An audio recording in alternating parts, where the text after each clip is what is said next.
Je veux partager quelques significations du mot hasad pour vous, et c'est vraiment épique. Safarun qasid, il est utilisé dans la surah At-Tawbah. Law kana safarun qasidan, aradan qariban, wa safarun qasidan, lattaba'u. Dans la surah At-Tawbah, Allah dit à propos de l'armée, nous n'entrerons pas dans cette histoire, mais je vais vous dire. Si ça a été un voyage qui est qasid, il utilise le mot qasid pour décrire le voyage, safar. Maintenant, que signifie le mot qasid? Sahlu qarib. Cela signifie un voyage qui est facile et la destination est à proximité. Alors ce que Allah décrit sur la langue de Luqman est si précieux. Si l'on prend note de cette signification de qasid, c'est en fait que parfois on se fixe un objectif. Par exemple, je vais mémoriser tout le Coran. C'est un peu gros cet objectif, un peu trop grand. Donc, lorsque vous vous fixez un très gros objectif, puis quand vous le regardez et vous prenez le Coran, vous vous dites, ça fait beaucoup de pages. D'accord, je pense que je vais commencer demain. Parce que vous êtes intimidé. Parce que vous vous êtes fixé un objectif qui est si grand que vous sentez que même si vous faites un seul pas, cela n'aura pas d'importance. Et si je mémorisais ça, regarde combien je n'ai pas mémorisé. Pour quelqu'un par exemple qui commence à courir, il peut faire 20 pas et dire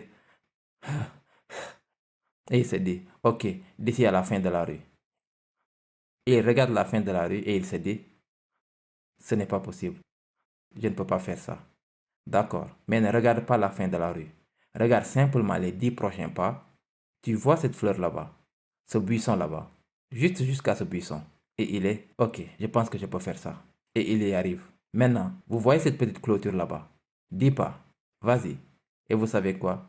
Lorsque vous avez des objectifs plus courts, des objectifs plus faciles, avant que la personne ne le sache, elle termine la rue entière. Il y a en fait des études là-dessus en psychologie. Les coureurs de marathon. Certains des coureurs de marathon les plus performants qui ont couru dans le monde, littéralement parfois des dizaines et des dizaines de kilomètres en continu sans faire de pause. Et vous leur demandez leur secret. Ils disent qu'ils ne regardaient pas trop loin.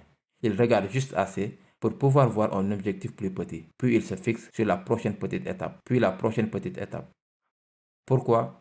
Vous pouvez avoir un grand objectif, mais vous ne pourriez jamais l'atteindre si vous n'avez pas waqsid fi mashik, un objectif clair à chaque fois que vous faites un pas. Un objectif atteignable clair. C'est tout ce sur quoi je me concentre. Que se passe-t-il souvent pour un étudiant par exemple?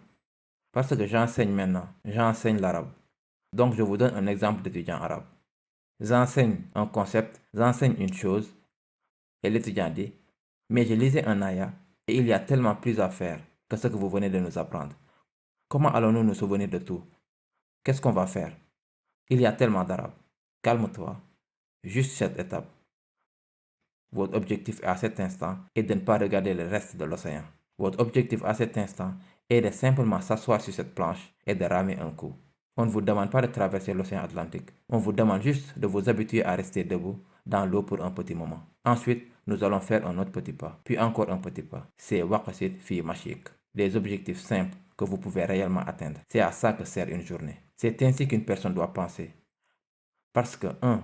Parfois les gens n'ont pas d'objectif du tout. Ou 2. Ils ont un si grand objectif et ils ne le divisent jamais. Ne le découpent pas en objectifs plus petits. Vous devez le découper en objectifs plus petits et c'est capturé à l'intérieur de waqsid fi mashik. Une intention claire. Et quand vous avez ça, alors chaque jour, c'est comme si vous accomplissiez la mission. Même si vous n'avez pas atteint l'objectif final, même pour les athlètes ou les personnes qui étudient, ou les personnes qui mémorisent le Coran, ils ne finissent pas la mémorisation du Coran en un jour. Ou peut-être que ce jour-là, le verset était vraiment difficile. Ils ne pouvaient même pas faire une page du Coran. Ils ne pouvaient faire qu'une ligne du Coran ce jour-là. C'est possible. Mais vous savez quoi? Ils ont progressé ce jour-là. Donc ce jour a été un succès.